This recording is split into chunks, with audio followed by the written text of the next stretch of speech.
Coucou les loulous, c'est Lou. Aujourd'hui, je vous parle d'une série dont le succès ne fait qu'augmenter à chaque sortie de saison. Je vous parle évidemment de Sherlock.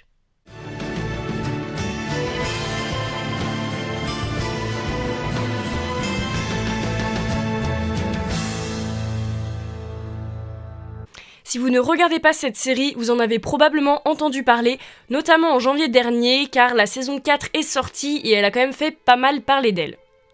Si vous ne connaissez pas Sherlock, vous n'allez quand même pas être surpris quand je vais vous dire que cela raconte l'histoire des aventures du célèbre détective Sherlock Holmes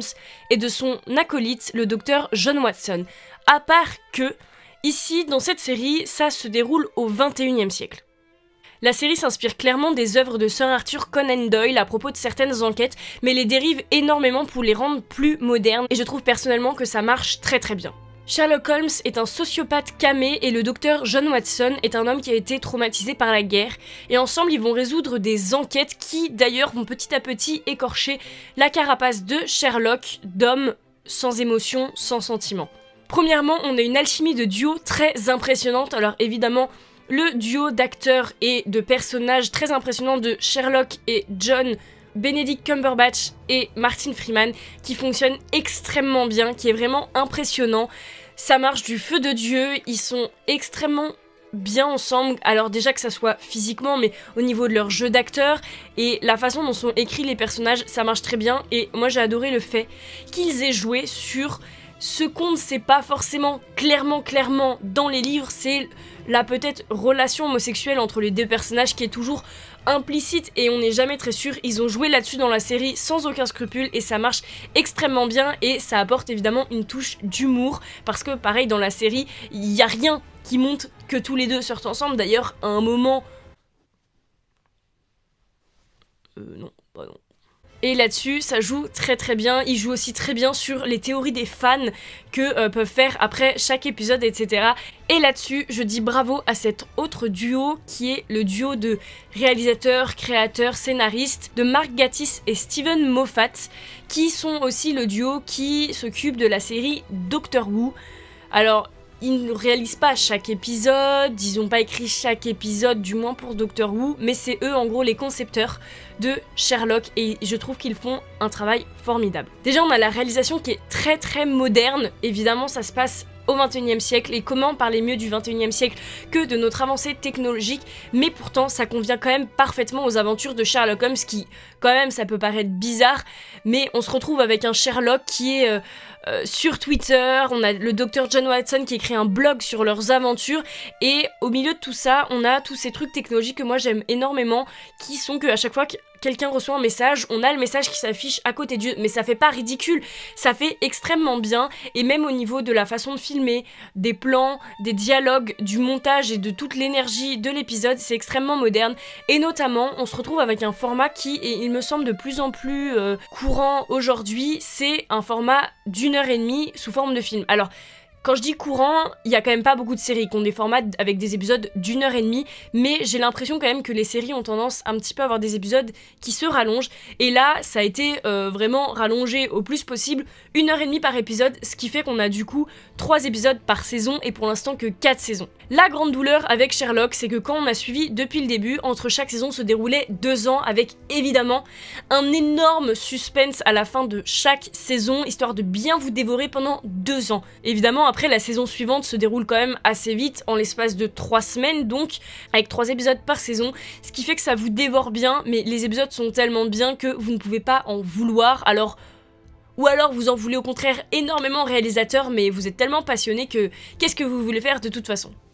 Moi je trouve que cette série elle est tellement bien faite qu'on en oublie que l'œuvre originale est un livre et on oublie en fait que la série n'est pas l'œuvre originale. Alors évidemment il y a énormément de différences mais au final les deux marchent de leur côté très très bien. Alors évidemment on a le génie des livres qui sont vraiment super mais là on se retrouve avec de nouveaux enjeux dans la série qui sont très très bien exploités et moi je reste impressionnée donc par la réalisation. Déjà au niveau des plans, moi c'est la façon de filmer que j'aime le plus, alors ça plaît pas forcément à tout le monde, mais on a des trucs vraiment très composés et il y a un côté assez classique mais qui revient aujourd'hui un peu plus, donc ça lui donne aussi quand même quelque chose de moderne alors qu'en fait c'est plutôt classique. C'est des plans plutôt on va dire symétriques et composés vraiment minutieusement, mais se rajoute à ça beaucoup de mouvements de caméra et de difficultés techniques et en fait on va dire d'effets spéciaux très modernes et extrêmement bien réalisés. Alors évidemment c'est parce qu'il y a un budget quand même assez important, mais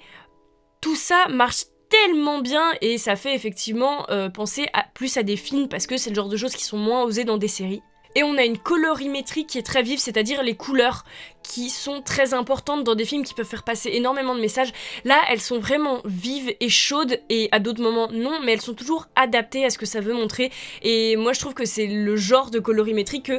j'aime énormément parce qu'elles sont travaillées et elles ont vraiment des messages, elles ressortent énormément, alors que j'aime un petit peu moins des séries, je pense par exemple à des séries, on va dire un peu moins travaillées, qui jouent plus sur le suspense et l'histoire, comme par exemple Pretty Little Liars ou Gossip Girl, vous savez ce genre de série entre guillemets pour filles, qui là jouent beaucoup plus, j'imagine, sur d'autres choses, mais qui n'ont pas des couleurs qui ressortent énormément au niveau vraiment de l'image. Donc la couleur qu'on donne à l'ensemble de l'image. Je parle pas forcément juste des costumes ou de choses comme ça, mais là dans Sherlock c'est vraiment extrêmement travaillé et moi j'aime énormément. Et avec les couleurs viennent les décors et les costumes qui pour moi sont sublimes. Alors les costumes, oui, mais je peux pas forcément beaucoup en parler parce que ils sont pas, il me semble, non plus extraordinaires, mais en même temps je vois pas comment ils pourraient être mieux, mais c'est pas ce qui est le plus notable, il me semble que c'est surtout les décors, et je pense notamment à l'appartement de John et Sherlock, qui et pour moi a tout ce qu'il faut parce qu'il est rempli de bazar, en même temps il a une tapisserie vraiment classique, je dirais baroque, je m'y connais pas très bien en tapisserie, mais qui convient tellement parfaitement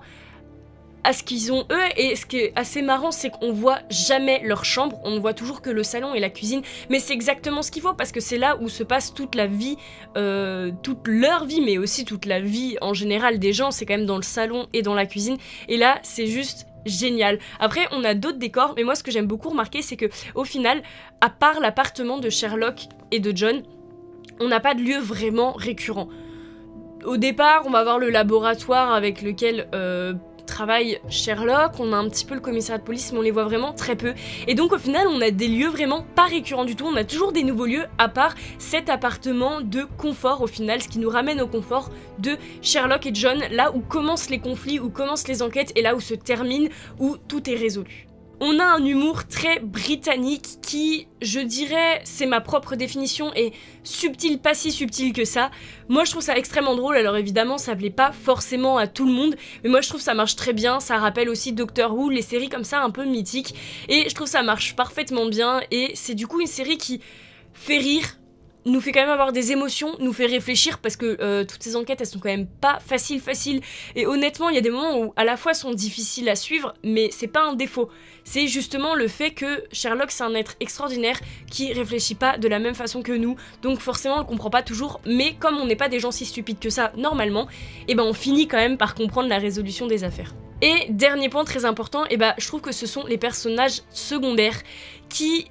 je trouve, sont toujours très importants et toujours très bien écrits. C'est pas parce qu'ils sont secondaires qu'on devrait les mettre de côté, et ils sont tous géniaux et ils apportent énormément à la série. Je pense par exemple à Mrs. Watson, qui est la dame qui s'occupe en fait de l'immeuble dans lequel vivent Sherlock et John,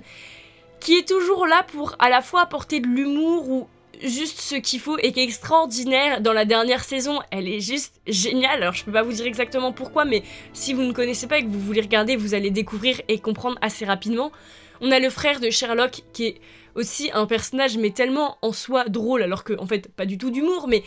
c'est en fait quelqu'un qui travaille pour les services secrets anglais et il est juste tellement justement anglais, c'est génial. Et on a comme ça tous ces personnages secondaires qui sont extrêmement importants, sans qui la série ne pourrait pas fonctionner. Il suffit pas juste d'un duo de personnages, ça ne suffirait pas. Là on a tout ce qu'il faut. Bref, j'ai pas envie de vous parler en détail de la série tout simplement parce que j'ai pas envie de vous spoiler, j'ai envie de vous faire découvrir, je fais pas cette vidéo pour les gens qui connaissent déjà. Mon but c'est de donner envie aux gens qui résistent encore à Sherlock de enfin s'y mettre parce que vraiment ça vaut le coup. Faut pas se décourager par les 1h30 parce qu'au final comme en tout il y a pas tant d'épisodes que ça, bah vous avez le temps. Comme de toute façon toutes les saisons étaient séparées de 2 ans, vous avez largement le temps. La grande question c'est est-ce qu'il va y avoir une saison 5 ? Moi au moment où je tourne cette vidéo, je ne sais pas, ça n'a pas encore été annoncé, on espère beaucoup, mais j'ai personnellement été déçue par le dernier épisode, par en fait la fin du dernier épisode. J'espère qu'ils vont nous sortir un cachet, peut-être pour Halloween, peut-être pour Noël, peu importe, mais j'espère vraiment qu'il va y avoir un autre épisode. Et au moins, s'il vous plaît, une autre saison, pour moi ça peut pas s'arrêter là. J'espère vraiment parce que pour moi c'est une série qui a un chef-d'œuvre et je vous en supplie, regardez-la. Et sur ce, je vous laisse là-dessus et je vous retrouve bientôt dans une prochaine vidéo. Bye!